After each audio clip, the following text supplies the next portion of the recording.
Hello hello दोस्तों, लक्ष्यता education hub में आपका स्वागत है। आज हम केमिस्ट्री का एक टॉपिक रासायनिक अभिक्रियाएं करेंगे। इसमें ग्रुप डी के एग्जाम में जो क्वेश्चन आ रहे हैं वहाँ से मिनिमम दो से तीन क्वेश्चन आएंगे। जो रासायनिक अभिक्रियाएं पूछी जा रही हैं इनसे मिनिमम 2 क्वेश्चन, 3 क्वेश्चन भी पूछे जा रहे हैं। अभी जो कल की शिफ्ट हुई थी 6 तारीख वाली, उसमें भी 3 से 4 क्वेश्चन पूछे गए थे। ठीक, तो यहाँ से कौन कौन से क्वेश्चन पूछे जाते हैं मैं वो सारी की सारी रासायनिक अभिक्रियाएं कराने वाला हूँ। रासायनिक अभिक्रिया में सबसे पहले बात करते हैं हम जो रासायनिक अभिक्रियाएं हैं। जैसे इसमें पूछ लेता हूँ हमसे संयोजन अभिक्रिया, नंबर 2 वियोजन अभिक्रिया, नंबर 3 विस्थापन अभिक्रिया, नंबर 4 रेडॉक्स अभिक्रिया, नंबर 5 उदासीनीकरण अभिक्रिया। ठीक, कुछ इस तरह की रासायनिक अभिक्रियाएं जो एग्जाम में पूछी जाती हैं। तो इनके बारे में मैं आज आपसे डिस्कस करने वाला हूँ। ठीक, तो हम बात कर लेते हैं सबसे पहले संयोजन अभिक्रिया की। संयोजन अभिक्रिया क्या है? संयोजन अभिक्रिया, संयोजन अभिक्रिया का दूसरा नाम भी पूछ लेता है योगात्मक अभिक्रिया।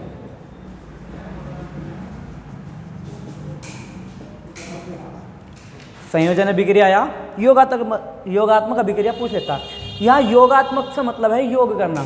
जब कोई 2 तत्व जुड़कर, एक तत्व ये है, एक तत्व ये है, जब कोई 2 तत्व मिलकर एक जगह हो जाते हैं या 2 तत्वों का योग कर दिया जाता है तो जो एक नया उत्पाद बनता है, 2 या 2 से अधिक तत्व जब मिलकर एक नया उत्पाद बनाते हैं तो वहाँ संयोजन अभिक्रिया होती है।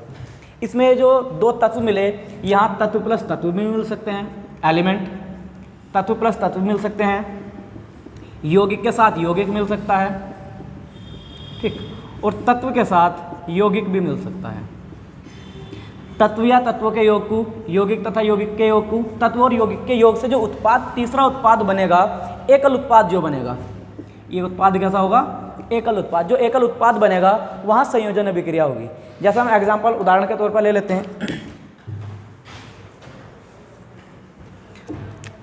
उदाहरण नंबर 1 हमने लिया कार्बन प्लस ऑक्सीजन। कार्बन और ऑक्सीजन का अगर हम योग कराते हैं तो जो तीसरा उत्पाद बनेगा वो क्या बनेगा? C है, O है, इन दोनों का हम जोड़ते हैं तो किस तरह से लिखा जाएगा? CO2। तो ये जो उदाहरण है ये संयोजन अभिक्रिया का उदाहरण हो जाएगा। ठीक, जैसा अगला वाला उदाहरण ले लेते हैं हमने हाइड्रोजन ले लिया, ठीक, हाइड्रोजन ले लिया प्लस ऑक्सीजन ले लिया। हाइड्रोजन और ऑक्सीजन का यदि हम योग कराते हैं तो हमारे पास बनेगा जल। ठीक, हाइड्रोजन और ऑक्सीजन का योग कराएंगे तो हमारे पास बनेगा जल। लेकिन यहाँ भी समीकरण ये संतुलित नहीं है। एक क्वेश्चन समीकरण संतुलन से ही पूछा जाता, जो समीकरण संतुलित करने के लिए आती है। ठीक, जब एग्जाम में ये क्वेश्चन पूछा जाएगा, पहली चीज़ तो अभिक्रिया का नाम पूछा जाएगा। अभिक्रिया कौन सी? साथ के साथ हमें इसमें ये भी देखना पड़ेगा समीकरण हमारी संतुलित है या नहीं है। तो यहाँ देखते हैं हम, यहाँ ऑक्सीजन का हमारे पास एक अणु है और यहाँ 2 हैं। अगर हम यहाँ 2 की मल्टीप्लाई कर देते हैं तो ये कितना बन जाएगा हमारे पास? 2H2O। अगर हम हाइड्रोजन प्लस ऑक्सीजन का योग कराते हैं तो हमारे पास बन जाएगा जल। तो ये अभिक्रिया हुई हमारी संयोजन अभिक्रिया। जैसे अगला एग्जाम्पल हम ले लेते हैं, हम लेते हैं कैल्शियम ऑक्साइड में हम जल डालते हैं। कैल्शियम ऑक्साइड में यदि पानी डालते हैं, कैल्शियम ऑक्साइड होता है चूना पत्थर, जो कली चूना होता है, उसमें अगर हम पानी डालते हैं तो दोनों एक जगह मिक्स हो जाते हैं और तीसरा जो उत्पाद बनाते हैं वो बनाते हैं CaOH का होल ट्वाइस। तो ये जितने भी उदाहरण हैं ये सारे के सारे संयोजन अभिक्रिया के उदाहरण हैं। जैसे मैं और एग्जाम्पल भी ले लेता हूँ नीचे को। अगला एग्जाम्पल ले लेते हैं हम 2Cu प्लस O2, ये बनेगा 2CuO, कॉपर ऑक्साइड। तो ये उदाहरण हो गए हमारे संयोजन अभिक्रिया के। हम अगली अभिक्रिया की बात करते हैं। अगली अभिक्रिया है हमारे पास, इसको मैं क्लीन कर दे रहा हूँ यहाँ से। अगली जो अभिक्रिया होगी हमारे पास, अगली अभिक्रिया नंबर 2 लिखाया था मैंने, वियोजन अभिक्रिया। वियोजन अभिक्रिया, वियोजन अभिक्रिया या इसका दूसरा नाम दे देता अपघटन अभिक्रिया। वियोजन अभिक्रिया या इसका दूसरा नाम देता है अपघटन अभिक्रिया। यहाँ वियोजन का मतलब है जब कोई एकल उत्पाद या जब कोई एक यौगिक 2 या 2 से अधिक उत्पादों में टूट जाता है तो उसको हम वियोजन अभिक्रिया कहते हैं। जैसे हमारे पास ए और बी था, अगर ये 2 अलग अलग भागों में टूट जाए, A प्लस बी में टूट जाए। या अगर हम इसको इस तरह से ले लेते हैं, जैसे ये दो उत्पाद हैं एक जगह जुड़े हुए, अगर हम इनकी अभिक्रिया कराते हैं, ये दोनों अगर अलग अलग हो जाएं तो वहाँ जो होगी वो वियोजन अभिक्रिया होगी। ठीक, वियोजन अभिक्रिया होगी। वियोजन अभिक्रिया 3 प्रकार की होती है, एक होता है तापीय वियोजन, एक होता है प्रकाश वियोजन और एक होता है विद्युत वियोजन। तो मैं तीनों के नाम लिख देता हूँ। वियोजन अभिक्रिया 3 प्रकार की होती है। नंबर 1 तापीय वियोजन, नंबर 2 प्रकाशीय वियोजन और नंबर 3 विद्युत वियोजन। विद्युत वियोजन, प्रकाश वियोजन, तापीय वियोजन और विद्युत वियोजन। तापीय वियोजन का मतलब है जब हम किसी दो प्रोडक्ट की या किसी भी दो तत्व की या दो कंपाउंड की जब क्रिया कराते हैं और हम उसे हीट देते हैं, हीट ऊष्मा देते हैं, तो वहाँ जो क्रिया होगी वो होगी तापीय क्रिया। अगर किसी क्रिया को हम सूर्य के प्रकाश की उपस्थिति में कराते हैं, सूर्य के प्रकाश में रख के छोड़ देते हैं, तो वहाँ जो क्रिया होती है वो होती है प्रकाशीय वियोजन। और अगर हम किसी क्रिया में विद्युत का, इलेक्ट्रिसिटी का यूज़ करते हैं, लाइट का यूज़ करते हैं, करंट का यूज़ करते हैं, तो वहाँ होती है हमारी विद्युत वियोजन अभिक्रिया। जैसे हम ये ले लेते हैं, ठीक, तापीय वियोजन हो गया, प्रकाश वियोजन हो गया और हमारे पास हो गया विद्युत वियोजन। जैसे हम लेते हैं CaCO3, CaCO3 को हम गर्म करते हैं, गर्म करने का सिंपल हमने यहाँ से डेल्टा से दर्शा दिया। CaCO3 इसको हम गर्म करेंगे तो हमारे पास एक बनेगा कैल्शियम ऑक्साइड प्लस CO2। गर्म करने के बाद ये क्या हो जाएगा, 2 या 2 से अधिक भागों में टूट जाएगा, तो क्या होगी हमारे पास वियोजन अभिक्रिया होगी। और अगर हम इसको गर्म कर रहे हैं, हीट दे रहे हैं, तो होगी तापीय वियोजन। सूर्य के प्रकाश में रख के छोड़ देते हैं तो प्रकाशीय वियोजन। जैसे अगला उदाहरण लेते हैं हम, हमारे पास है 2PbNO3, 2PbNO3। अगर इसको हम तोड़ते हैं तो क्या बनेगा, 2Pb plus 2NO3 plus 2NO3। एक मिनट, ये बैलेंसिंग करते हैं इसकी।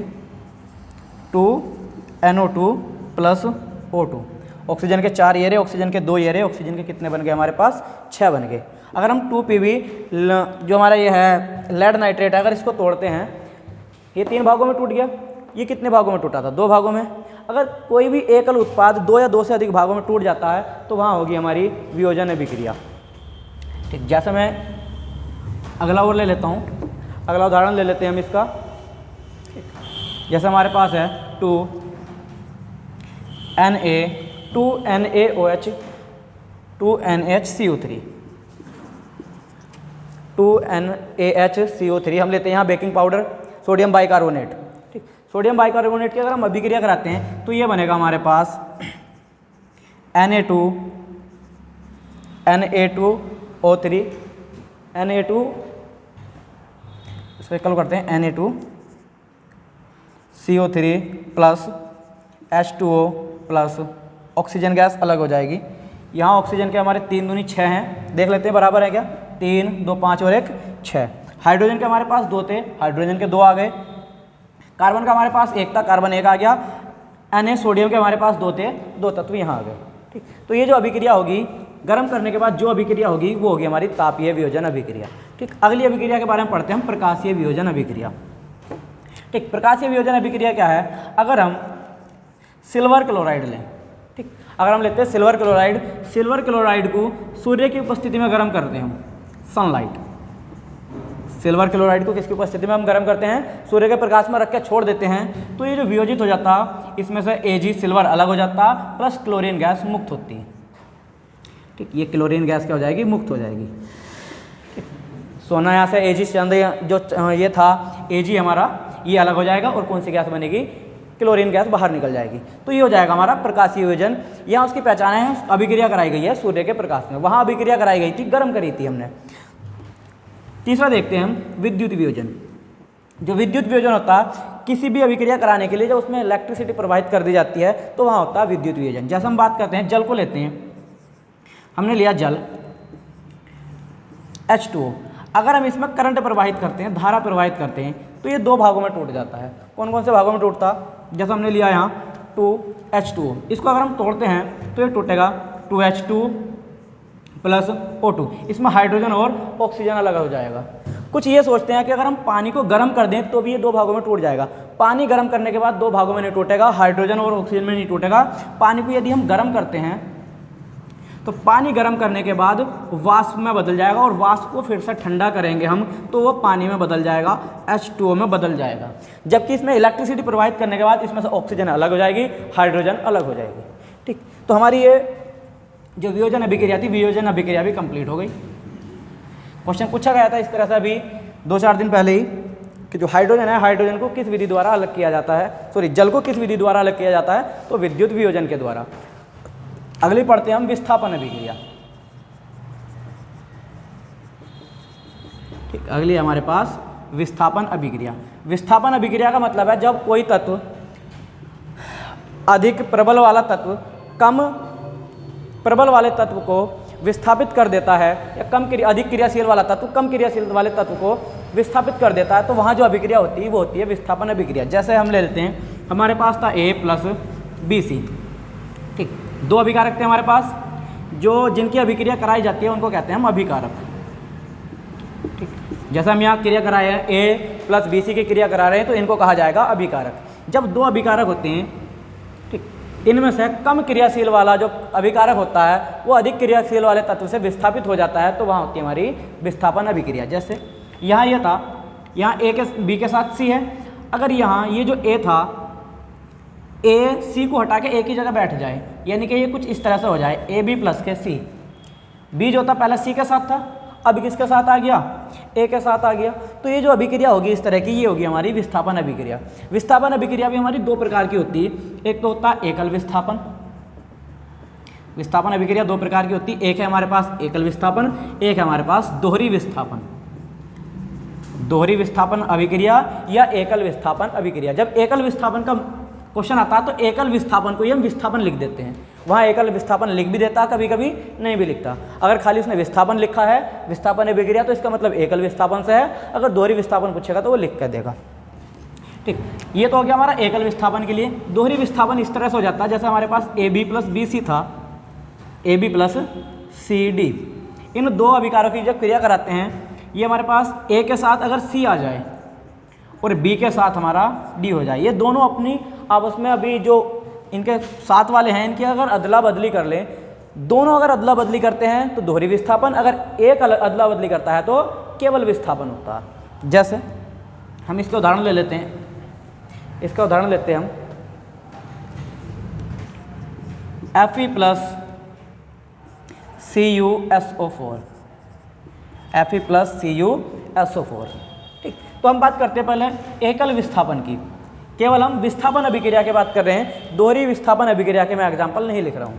जैसे हम बात करते हैं यहाँ जो SO4 के साथ Cu है, अगर ये Fe Cu को यहाँ हटा दे और इसकी जगह बैठ जाए, जैसे हम इसको लिख दे FeSO4 + Cu, ये था हमारे पास, यहाँ से जो Cu था वो अलग हो गया, तो ये जो अभिक्रिया होगी इस तरह की, ये होगी हमारे पास एकल विस्थापन अभिक्रिया। जैसे अगला एग्जाम्पल लिख लेते हैं हम, हमने लिखा Pb + CuCl2। लेड के साथ हम ले लेते हैं कॉपर क्लोराइड को, इनकी जब अभिक्रिया कराते हैं तो ये बनेगा PbCl2, lead chloride plus copper यहाँ से अलग हो जाएगा। देखिए, एकल विस्थापन का मतलब है सिंगल डिस्प्लेसमेंट। इसको इंग्लिश की बात अगर हम इंग्लिश में बोलते हैं तो इसको बोलते हैं हम सिंगल डिस्प्लेसमेंट। सिंगल डिस्प्लेसमेंट, इसको बोलते हैं हम डबल डिस्प्लेसमेंट। सिंगल डिस्प्लेसमेंट का मतलब है सिंगल एक ही तत्व विस्थापित हुआ हो तो वहाँ होगा हमारा विस्थापन अभिक्रिया।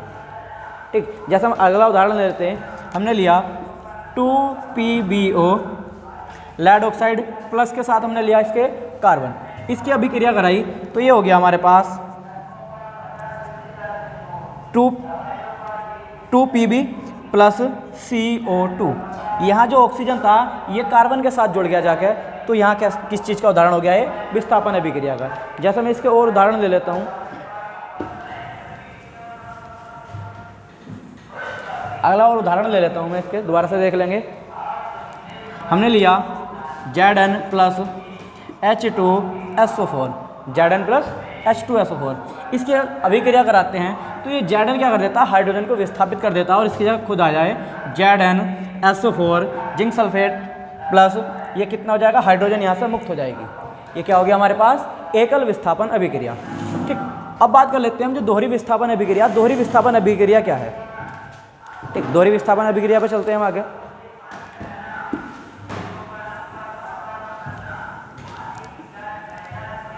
दोहरी विस्थापन अभिक्रिया,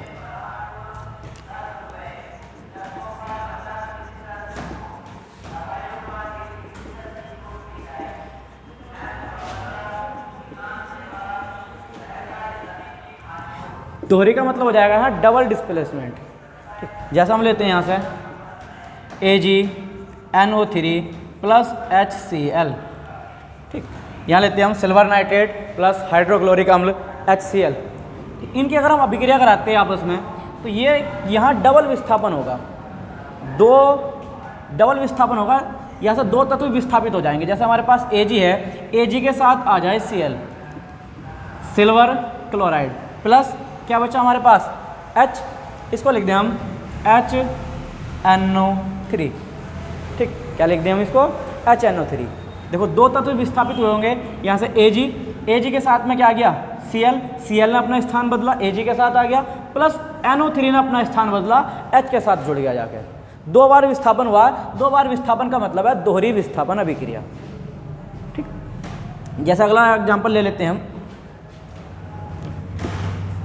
ठीक, अगला एग्जांपल है हमारे पास CuSO4 प्लस H2S। ठीक, CuSO4 इंटू प्लस H2S।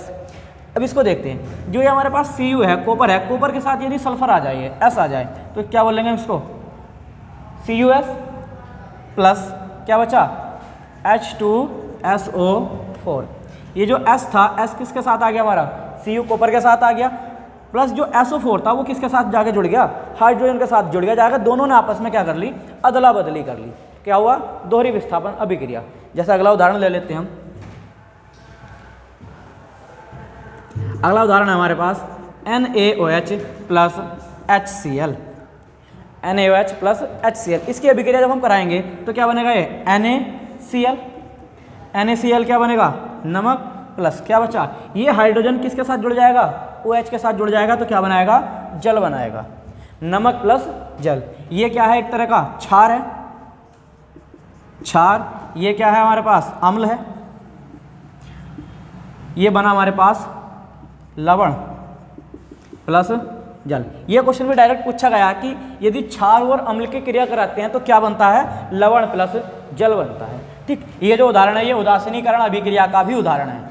ठीक, कोई एक रिएक्शन दो या दो से अधिक अभिक्रियाओं का उदाहरण हो सकती है। जैसे दोहरी विस्थापन अभिक्रिया में आता है, साथ के साथ ये उदासीनीकरण अभिक्रिया का भी उदाहरण है। उदासीनी अभिकरण क्या है, उदासीनी अभिकरण जो क्रिया है वो क्या है उसको बाद में देखेंगे। फिलहाल हम बात करें दोहरी विस्थापन अभिक्रिया की। ठीक, जैसा अगला एग्जाम्पल ले लेते हैं हम।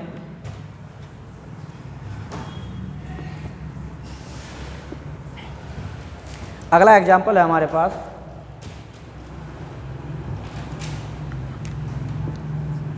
BaCl2 plus H2SO4।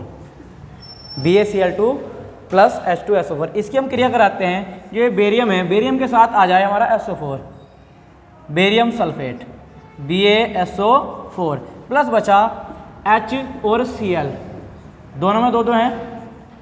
ठीक, 2HCl। देखो डबल डिस्प्लेसमेंट हुआ। एक तो हमारे पास जो ये बेरियम था ये किसके साथ जुड़ गया, जाके SO4 के साथ जुड़ गया, और जो हमारा H2 था ये Cl2 के साथ जाकर जुड़ गया। तो यहाँ हुआ हमारा डबल डिस्प्लेसमेंट। जैसे हम अगले उदाहरण की बात करते हैं। अगला उदाहरण एक और ले लेते हैं हम। BaCl2 plus N2SO4, BaCl2 plus Na2SO4, Na2SO4। हम इसको देखते हैं, इनकी अभिक्रिया कराते हैं तो बेरियम के साथ जाकर फिर से सल्फेट जुड़ेगा, ये बनेगा BaSO4 प्लस जो सोडियम है Na है, NO किसके साथ जुड़ेगा, क्लोरीन के साथ जुड़ेगा, तो ये बनेगा हमारा 2NaCl। ठीक, ये हुई हमारी अभिक्रिया दोहरी विस्थापन अभिक्रिया। ठीक, अगली अभिक्रिया के बारे में बात करते हैं हम। अगली अभिक्रिया की ओर चलते हैं। ठीक, अगली है हमारे पास पुनर्विस्थापन अभिक्रिया।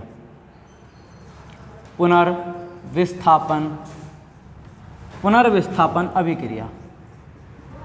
ठीक, पुनर्विस्थापन अभिक्रिया। पुनर्विस्थापन अभिक्रिया क्या है? पुनर्विस्थापन अभिक्रिया का उदाहरण है जब कोई एक, हमारे पास ये एक सूत्र है, हम इस सूत्र के लिखने का ढंग बदल देते हैं, लेकिन जो इसके कुल अणु है या जो इसके कुल परमाणु हैं उनकी संख्या क्या रहे? बराबर रहे, सिर्फ उसके लिखने का ढंग बदल जाए। जैसे हम कोई एक वस्तु ले लेते हैं, जैसे हमने यहाँ गेहूँ ले लिए, गेहूँ को पीस के आटा बना लिया, तो तत्व तो हमारा वही रहा, उसका लिखने का जो ढंग बदल जाए इस तरह से, तो वहाँ क्या होगी? हमारी पुनर्विस्थापन अभिक्रिया होगी। जैसे हम एक उदाहरण लेते हैं, ammonium cyanide NH4CNO, ammonium cyanide NH4CNO। हम इसको लिखते हैं, इसका लिखने का हम ढंग बदल देते हैं NH2CONH2। यहाँ देखो इसके लिखने का ढंग बदला गया, बाकी सूत्र इसका वही रहेगा। जैसे हाइड्रोजन के यहाँ कितने थे? 4 तत्व, यहाँ 2, यहाँ 2, यहाँ 4 पूरे हो गए। नाइट्रोजन के कितने? नाइट्रोजन के 2 हैं, और यहाँ भी कितने मौजूद हैं? 2। और हमारा C सिंगल है, O भी सिंगल है, C सिंगल, O सिंगल। जब किसी सूत्र के लिखने का केवल ढंग बदला जाए, किसी चीज़ को जोड़ा ना जाए, किसी चीज़ को घटाया ना जाए, केवल उसका लिखने का ढंग बदल दिया जाए, तो वहाँ क्या होगा? वहाँ होगी पुनर्विस्थापन अभिक्रिया। ठीक, जैसे हम फॉर एग्जाम्पल समझ लेते हैं, हमने लिखा 2 + 4, या हम इसको घुमा के इस तरह से भी तो लिख सकते हैं 4 + 2, रिजल्ट हमारा सेम आएगा। ठीक, तो यहाँ होगा हमारा ये पुनर्विस्थापन अभिक्रिया। ये जो हमारा है NH4CNO, ये हमारा अमोनियम साइनाइड, ठीक, अमोनियम साइनाइड। ठीक, इसको हमने बदला, इसको लिखा हमने NH2CONH2। ये किसका सूत्र बनेगा? ये बनेगा हमारा यूरिया का सूत्र। ठीक, NH2CONH2। ठीक, ये अभिक्रिया भी हमारी खत्म हो गई। हम अगली अभिक्रिया की बात करते हैं, जो इससे अगली अभिक्रिया है, ठीक, उसको देखते हैं। अगली अभिक्रिया हमारे पास उत्कर्मणीय अभिक्रिया। ठीक, उत्कर्मणीय अभिक्रिया, उत्कर्मणीय अभिक्रिया। उत्कर्मणीय अभिक्रिया क्या है? उत्कर्मणीय अभिक्रिया की जो परिभाषा है, उत्कर्मणीय अभिक्रिया का मतलब होता है, ये होती द्विदिशीय। उत्कर्मणीय अभिक्रिया कैसी होती? द्विदिशीय। द्विदिशीय का मतलब क्या है? यहाँ जैसे हम लेते हैं नाइट्रोजन प्लस यहाँ लेते हैं हम हाइड्रोजन।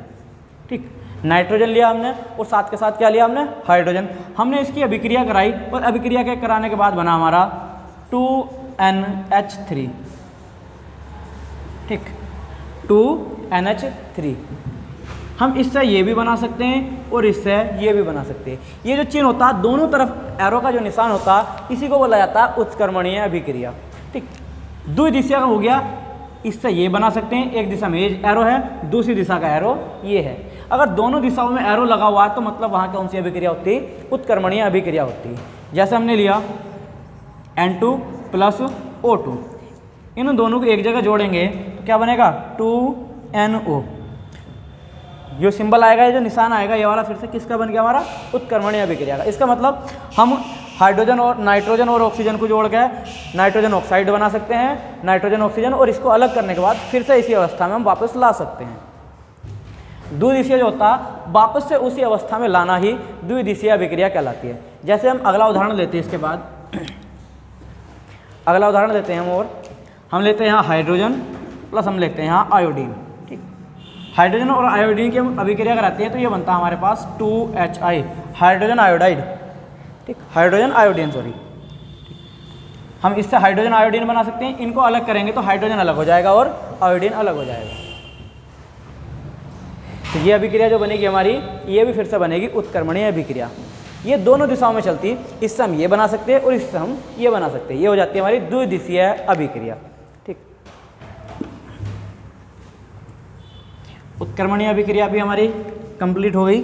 अगली अभिक्रिया की बात करते हैं। हमारे पास अगली अभिक्रिया है रेडॉक्स अभिक्रिया। रेडॉक्स अभिक्रिया, जो रेडॉक्स अभिक्रिया है, रेडॉक्स अभिक्रिया क्या है? रेडॉक्स को अगर हम इंग्लिश में लिखते हैं, इसको कुछ इस तरह से लिखा जाएगा, रेडॉक्स अभिक्रिया, रेड प्लस ऑक्स। ठीक, यहाँ रेड का मतलब है और ऑक्स का मतलब क्या? ऑक्स का मतलब है यहाँ ऑक्सीडेशन, ऑक्सीडेशन मतलब ऑक्सीकरण, ऑक्सीडेशन का मतलब यहाँ ऑक्सीकरण, और रेड का मतलब है रिडक्शन, रिडक्शन मतलब अपचयन, रिडक्शन और रिडक्शन ऑक्सीडेशन। अगर हम इन दोनों को रिडक्शन और ऑक्सीडेशन को जोड़ दें, दोनों को जोड़ दें, ऑक्सीकरण और अपचयन क्रिया को दोनों को एक साथ जोड़ दें, तो वहाँ बन जाती है हमारी रेडॉक्स अभिक्रिया।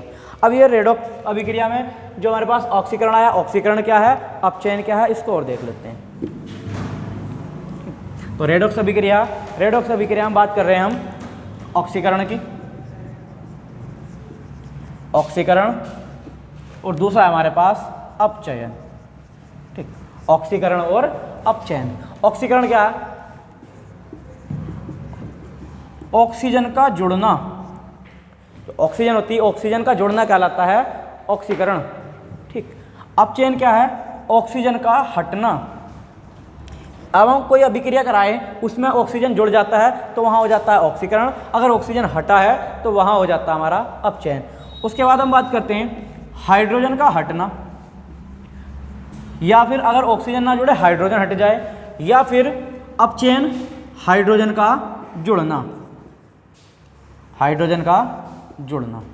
ठीक, ये अपचयन। ये तीसरी बात हो रहा है इलेक्ट्रॉन, इलेक्ट्रॉन का हटना, और इधर लिखेंगे हम इलेक्ट्रॉन का जुड़ना। जो अपचयन और ऑक्सीकरण है, ऑक्सीकरण तीन बातों पर निर्भर करता है, अपचयन और ऑक्सीकरण तीन बातों पर निर्भर करता है। ये चीज़ें हमें ध्यान रखनी पड़ेंगी। जैसे पहली बात करते हैं हम, पहली चीज़ हमारे पास ऑक्सीजन यदि जुड़ा है तो वहाँ ऑक्सीकरण होगा, अगर हाइड्रोजन हटा है तो भी ऑक्सीकरण होगा।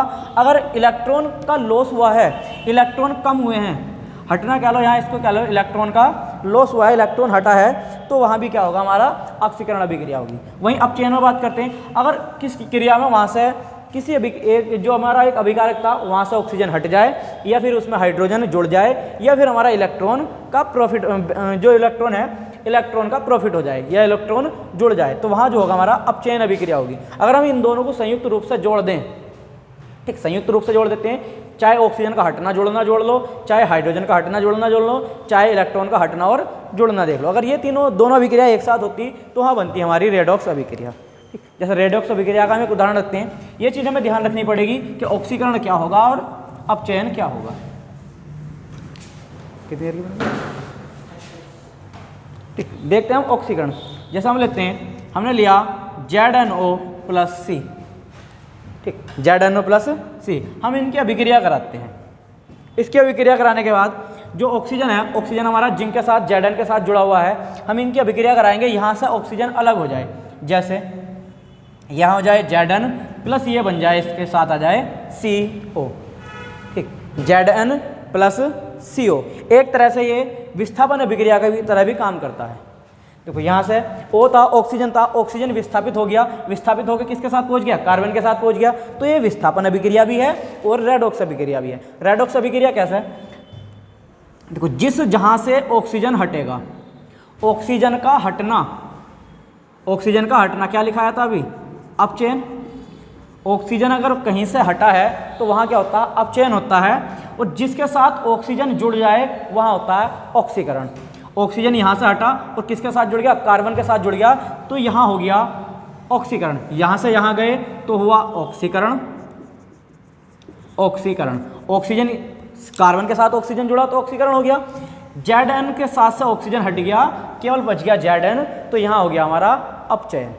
ठीक, इसको यहाँ से एक क्वेश्चन और पूछ लेता, जो अपचयन हुआ है वो ये पूछता कि अपचयनित ऑक्सीकरण पदार्थ कौन सा है, किसका ऑक्सीकरण हुआ। जैसे एक क्रिया दे दी इसने, एक क्रिया दे दी, जैसे ये क्रिया दे रखी ZnO+C = Zn+CO। इस अभिक्रिया में पूछ लेगा किस पदार्थ का या किस तत्व का या किस यौगिक का ऑक्सीकरण हुआ है। यहाँ से ऑक्सीकरण पूछता है किसका ऑक्सीकरण हुआ है,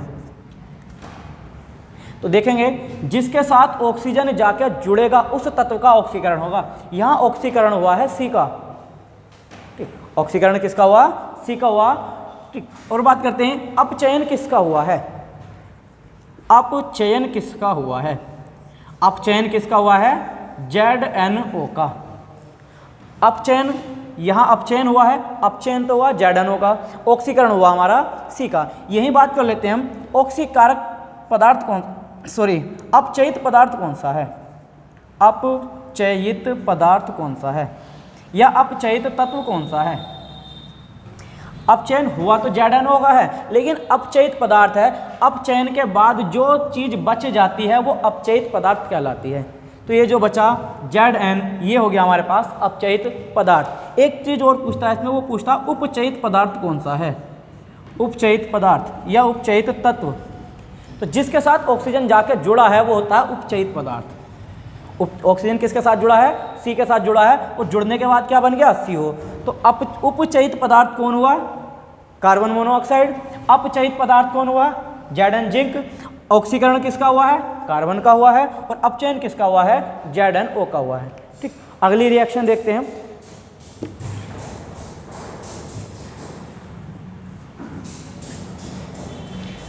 अगली reaction plus O2 CuO plus carbon, इसकी जो हमारे पास CuO है इसकी अभिक्रिया कराते हैं हम कार्बन मोनोऑक्साइड से। जब इनकी अभिक्रिया कराएंगे तो ये क्या बनेगा? ये बनेगा हमारे पास Cu, ऑक्सीजन इसके साथ जाकर जुड़ जाएगा, ठीक, प्लस बनेगा हमारे पास CO2। तो ये जो अभिक्रिया हुई, देखते हैं यहाँ से ऑक्सीजन, इसमें जो हमारा ऑक्सीकरण है वो हुआ है, अपचयन हुआ है या नहीं हुआ, उन दोनों चीज़ों को देखते हैं। यहाँ देखो कार्बन, यहाँ था हमारे पास Cu के साथ ऑक्सीजन जुड़ा हुआ था, लेकिन यहाँ से ऑक्सीजन हट चुका है, O हट चुका है, केवल हमारे पास कॉपर रह गया। तो ये क्या हुआ? इसका अपचयन हुआ है। ऑक्सीजन का हटना क्या था? अपचयन। अपचयन किसका हुआ? CuO का हुआ। और ऑक्सीकरण किसका हुआ? ऑक्सीजन जुड़ा किसके साथ है जाके? कार्बन मोनोऑक्साइड CO के साथ जुड़ा है, तो इसका हुआ है हमारे पास ऑक्सीकरण। इसका हुआ है हमारे पास ऑक्सीकरण, ठीक, और इसका हुआ हमारे पास यहाँ से CuO का हुआ है अपचयन, और बच गया Cu। वहीं फिर से बात कर लेते हैं हम, अपचयित पदार्थ कौन सा है? ये पहले लिखते हैं अपचयन किसका हुआ। अपचयन किसका हुआ? तो ये हुआ CuO का। दूसरी बात करते हैं हम, ऑक्सीकरण किसका हुआ? ऑक्सीकरण किसका हुआ? जहाँ से ऑक्सीजन हटेगा वहाँ होगा अपचयन, जहाँ ऑक्सीजन जाके जुड़ेगा वहाँ होगा ऑक्सीकरण। ऑक्सीजन जुड़ा है जाके कार्बन मोनोऑक्साइड के साथ, तो ऑक्सीकरण किसका हुआ? CO का हुआ। फिर से बात करते हैं हम, अपचयित पदार्थ कौन सा है? अपचयित पदार्थ कौन सा है? जो अपचयन के बाद बच जाता है, जो अपचयन के बाद बच जाता है उसको बोलते हैं हम अपचयित पदार्थ। जो ऑक्सीकरण होने के बाद जो बन जाता है उसको बोलते हैं हम उपचयित पदार्थ। तो उपचयित पदार्थ क्या आ जाएगा इसमें? उपचयित पदार्थ आ जाएगा, जिसके साथ ऑक्सीजन जाके जुड़ा है वो होगा उपचयित पदार्थ, और जिसके साथ से ऑक्सीजन हटा है वो होगा हमारे पास अपचयित पदार्थ। ठीक, अगली रिएक्शन की बात करते हैं हम। अगली रिएक्शन देख लेते हैं।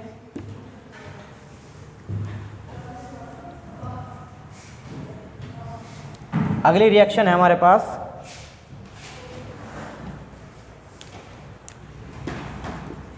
MnO2 plus 4HCl। ठीक, MnO2 प्लस 4HCl। इसको देखते हैं हम, इसको लिखेंगे हम। जो हमारे पास ये मैंगनीज है इसके साथ हमारा क्लोरीन यदि आ जाए, क्लोरीन के कितने हैं यहाँ? 4 परमाणु मौजूद हैं। ठीक, इसको देखते हैं हम इसको लिख दें MnCl2। MnCl2 प्लस क्या बच गया हमारे पास? 2H2O। ऑक्सीजन के कितने थे? 2, प्लस हमारे पास बच गया Cl2। ठीक, तो ये भी क्रिया हुई, यहाँ बच गया हमारे पास Cl2। अब यहाँ देखते हैं ऑक्सीकरण, जो अपचयन है, ऑक्सीजन Mn के साथ से ऑक्सीजन हटा है और किसके साथ जाकर जुड़ा है? हाइड्रोजन के साथ जुड़ा है। तो अपचयन किसका हुआ? MnO2 का हुआ है अपचयन, और अपचयन के बाद बना क्या है? Magnesium chloride. ठीक, और जो हमारे पास ये हाइड्रोजन था इसका हुआ है ऑक्सीकरण, और इसके साथ जुड़ा है आके O। तो ये उसका ऑक्सीकरण हुआ, और ऑक्सीकरण के बाद बना है जल, ऑक्सीकरण। और यहाँ जो क्लोरीन गैस थी, क्लोरीन गैस यहाँ हमारी मुक्त हो गई, क्लोरीन गैस निकल गई। तो अपचयित पदार्थ कौन सा आएगा? सॉरी, अपचयन लिखते हैं पहले। अपचयन किसका हुआ हमारे पास?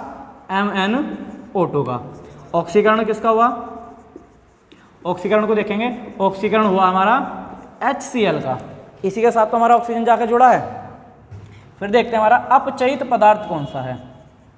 अपचयित पदार्थ है जो ये बच जाता है MnCl2, ये हमारा अपचयित पदार्थ है। और उपचयित पदार्थ कौन सा आएगा? उपचयित पदार्थ आ जाएगा हमारा H2O जल। ठीक, एक रिएक्शन और देख लेते हैं साथ के साथ, हम अगली रिएक्शन देखते हैं।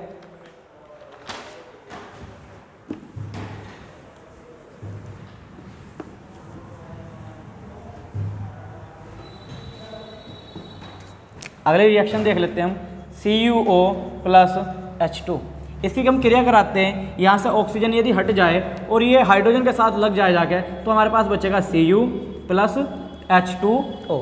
तो ये भी सारे किसके उदाहरण आ रहे हैं? ये सारे के सारे रेडॉक्स अभिक्रिया हैं। ठीक, यहाँ से ऑक्सीजन हटा है तो यहाँ हुआ अपचयन, हाइड्रोजन के साथ लगा है तो हुआ ऑक्सीकरण। ऑक्सीकरण और अपचयन दोनों घटना यदि एक साथ हो जाती है तो वहाँ बनती है हमारी रेडॉक्स अभिक्रिया। अगर वो पूछ लेता अपचयन किसका हुआ है तो हमारा हुआ कॉपर ऑक्साइड का। ऑक्सीकरण पूछ लेता है तो ऑक्सीकरण हुआ हमारा हाइड्रोजन का। अपचयित पदार्थ कौन सा है? अपचयित पदार्थ आएगा हमारा कॉपर Cu। और उपचयित पदार्थ कौन सा आएगा? हमारा जल। जो बाकी की अभिक्रियाएं बच गई, इसकी कुछ अभिक्रियाएं और भी शेष हैं अभी, जैसे यहाँ ऊष्माक्षेपी अभिक्रिया रह गई, ऊष्माशोषी रह गई और हमारी उदासीनीकरण रह गई। काफ़ी सारी अभिक्रियाएं इसमें रह गई हैं, वो इस वीडियो के अगले भाग में मिल जाएंगी। ठीक, जो भी अभिक्रियाएं हैं इसका नेक्स्ट पार्ट में देखना ना भूले। जय हिंद। ठीक, और अगर वीडियो अच्छी लगी हो तो वीडियो को लाइक करें, शेयर करें और चैनल को सब्सक्राइब जरूर करें।